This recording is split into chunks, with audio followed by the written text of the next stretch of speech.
बादशाह किसान से वादा करवाकर महल की तरफ रवाना हुआ।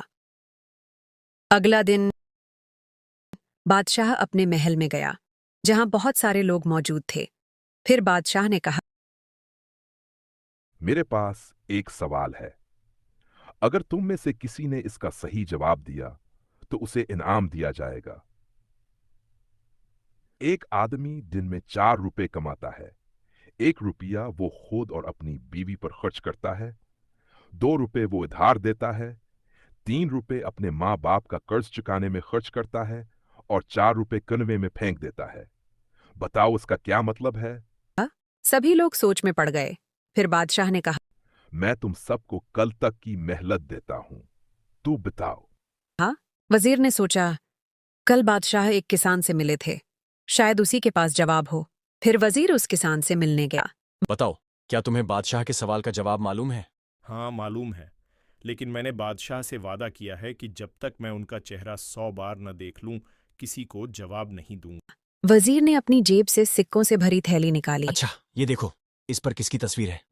इस पर तो बादशाह की तस्वीर है। फिर वजीर ने उसे ऐसे ही 100 सिक्के दिखा दिए और कहा, अब तुमने बादशाह का चेहरा 100 बार देख लिया, अब मुझे जवाब दो। तो इसका मतलब ये है, 1 रुपया मैं खुद और अपनी पत्नी पर खर्च करता हूँ, 2 रुपए अपने बच्चों पर खर्च करता हूँ, यानी उनके भविष्य के लिए उधार देता हूँ, 3 रुपए माँ बाप पर खर्च करता हूँ, यानी उनकी परवरिश का कर्ज चुकाता हूँ, और 4 रुपए अल्लाह के रास्ते में दान कर देता हूँ, यानी कुएं में फेंक देता हूँ। अगले दिन सभी लोग दरबार में जमा हुए। बादशाह ने फिर वही सवाल पूछा। तब वजीर ने कहा, मुझे इसका जवाब मालूम है हुजूर। 1 रुपया खुद और पत्नी पर, 2 रुपए बच्चों पर, 3 रुपए माँ बाप पर और 4 रुपए अल्लाह की राह में खर्च करता है। यह सुनकर बादशाह गुस्से से लाल हो गया और कहा, उस किसान को फौरन दरबार में लाया जाए, उसे सजा दी जाएगी। फिर किसान को दरबार में लाया गया। बादशाह ने पूछा, तुमने कहा था कि तुम जवाब तब ही दोगे जब मेरा चेहरा 100 बार देख लोगे, फिर वादा क्यों तोड़ा? किसान खामोश हो गया और सब कुछ समझ गया। किसान ने धीरे धीरे वो सारे सिक्के निकाले जिन पर बादशाह की तस्वीर बनी थी, और एक एक करके बादशाह को दिखाने लगा।